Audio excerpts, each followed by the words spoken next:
Est-ce que vous savez qu'ici, à Bruxelles, capitale de la Belgique mais également capitale de l'Europe, nous avons carrément un légume qui porte le nom de la ville?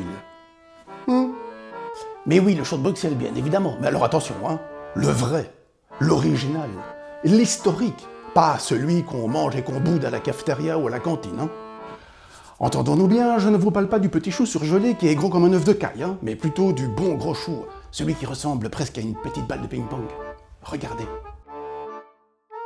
Et si je suis tellement sûr de mon coup, c'est parce que ces magnifiques choux sont occupés à pousser en ce moment même dans les champs juste derrière chez moi.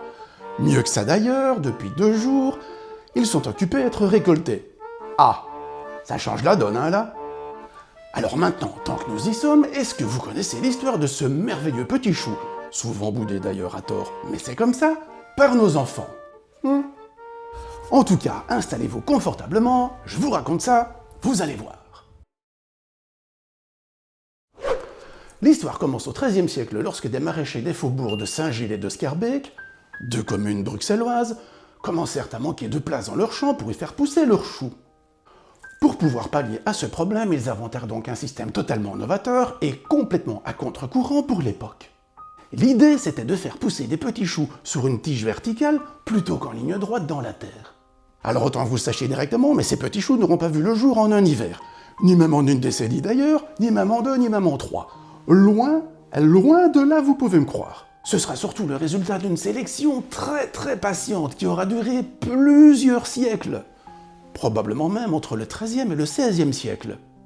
Et rien que ça mérite le respect. Je vous explique tout ça, vous allez voir, parce que franchement, ça vaut le coup. Ces maraîchers bruxellois, totalement anonymes soit dit en passant, ont observé avec le temps que, spontanément, des petits bourgeons latéraux poussaient le long de certaines tiges. Que certaines tiges étaient beaucoup plus robustes que d'autres, et que certains plants étaient beaucoup plus compacts et productifs que d'autres. Ils ont donc sélectionné d'une année à l'autre les plantes aux tiges les plus verticales, celles qui produisaient le plus de petits bourgeons latéraux, et celles qui résistaient le mieux au froid. Autrement dit, un travail d'une patience inouïe, vous imaginez bien. Ok, mais alors, combien de temps exactement ça aura duré tout ça? Eh bien, très probablement, alors attention, entre 150 et 250 ans d'une sélection continue, de génération de maraîchers en génération de maraîchers. Oui, rien que ça, je sais, c'est énorme. C'est que, à raison d'une seule production annuelle, puisqu'il n'y a qu'un plant par an qui pousse, les producteurs sélectionnaient à chaque fois les meilleurs et replantaient les jeunes pousses l'année suivante, ils n'avaient plus qu'à laisser faire la nature.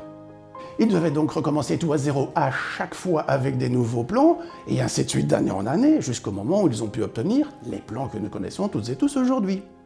Et ce travail de fou représente entre 150 et 250 générations de plants pour pouvoir y arriver. À raison d'un plant par an, on arrive donc à 150-250 ans de travail continu. Bref, un travail titanesque. On dirait pas comme ça, hein? En tout cas, une chose est sûre, chapeau bas à ces gens-là, parce que non seulement le gain de place était énorme, mais surtout la production était maintenant complètement dingue. Et en plus de ça, les petits choux avaient une texture beaucoup plus tendre, beaucoup plus fine, beaucoup plus moelleuse que les gros choux traditionnels. Bref, le chou de Bruxelles tel que nous le connaissons toutes et tous aujourd'hui était né. Maintenant, celles et ceux qui auront bien suivi jusqu'ici auront tout de suite compris que le chou de Bruxelles n'est pas un chou naturel, mais une invention humaine. Et pour tout vous dire, ce petit chou est un des nombreux descendants du chou sauvage, qui lui pousse encore de façon totalement naturelle d'ailleurs sur les falaises calcaires du littoral atlantique et de la Manche. Donc, ce petit chou étant maintenant bien abouti et à la hauteur des attentes de tout le monde, il restera pendant plusieurs siècles un joli petit trésor local. Du moins jusqu'au XVIIIe siècle, où il partira enfin à la conquête de l'Europe. Au XVIIIe siècle donc, les réseaux flamands et hollandais commencèrent donc à l'exporter un peu partout. Et pour pouvoir faire face à la demande de plus en plus croissante du côté néerlandais, la culture du chou de Bruxelles a donc été intensifiée et améliorée par les agronomes et les cultivateurs de ce qui s'appelait encore, à l'époque du moins, les Pays-Bas espagnols. Résultat, le chou de Bruxelles devint le produit phare du nord de l'Europe. C'est qu'à l'époque, voyez-vous, ce petit chou était un véritable moteur économique. Les marchands, les transporteurs, les marchés, tout tournait autour de lui. Et pendant tout un temps d'ailleurs, Bruxelles devint même la capitale du chou de qualité. Et quand on y réfléchit bien, pour nous autres Bruxellois, c'est quand même plutôt satisfaisant comme info.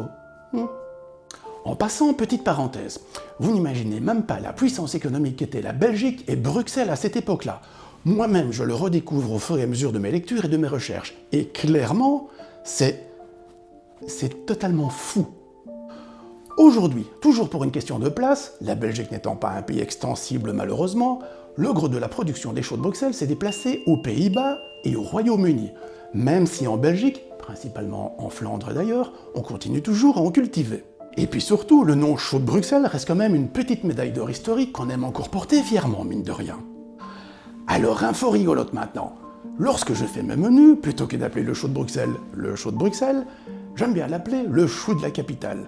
Généralement, ça fait rire tout le monde. Et puis surtout, c'est quand même un sacré représentant du pays et de la capitale, au même titre que le chocolat, la bière, les moules ou les frites. Non? Vous en pensez quoi, vous? Et puis surtout, si un jour vous avez la chance de manger un vrai chou de Bruxelles, pas un surgelé, hein, un de ceux qui poussent dans le champ derrière chez moi, vous comprendrez instantanément pour quelle raison celui-là ne partira jamais à l'exportation. Vous pouvez me croire. À plus!